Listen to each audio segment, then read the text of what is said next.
चिपळूण येथील दिव्यांग महिला 48 वर्षीय श्रावणी चंद्रशेखर शिंदे यांना रत्नागिरीतील आरएचपी फाउंडेशनच्या मदतीनं एलटीएस कंपनीच्या सहकार्यानं आणि नॅसिओ संस्था चेंबूर यांच्या सहाय्यानं निओ मोशन गाडी मिळाली आहे। या निओ मोशन गाडीमुळे त्यांच्या आयुष्यात आमूलाग्र बदल होणार आहे।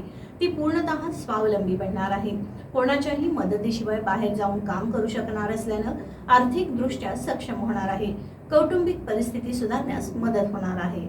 श्रावणी शिंदे या 1 वर्षाच्या असताना त्यांना तापात उजव्या पायाला पोलिओ झाला। आईनं खूप कष्टानं तिचं संगोपन केलं, कारण वडील ती जन्माला येण्याआधीच निधन पावले। 2 बहिणी विवाहित आहेत। लहानपणी आई उचलून शाळेत घेऊन जायची आणायची। 7वी पर्यंत कसं तरी शिक्षण पूर्ण केलं। नंतर घरातच काम करायची। काठी घेऊन गुडघ्यावर हात देऊन चालायची। काठी घेऊन चालताना चांगल्या डाव्या पायाच्या गुडघ्यावर हात ठेवून चालावं लागतं असे, त्यामुळे गुडघ्यावर दाब येऊन तिथं फ्रॅक्चर झाल्यावर 2020 साली शस्त्रक्रिया करावी लागली।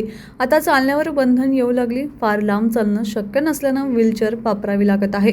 इलेक्ट्रॉनिक गाडीसाठी अशोक भुसकुटे यांच्याद्वारे आरएचपी फाउंडेशन रत्नागिरीचे अध्यक्ष सादिक करीम नाकाडेंशी संपर्क साधून सगळी माहिती दिली। त्यानंतर त्यांना यांत्रिक व्हीलचेअर गाडी मिळाली। याबद्दल श्रावणी आणि तिच्या कुटुंबियांनी आरएचपी फाउंडेशन आणि इतर सर्वांचेच आभार मानले आहेत।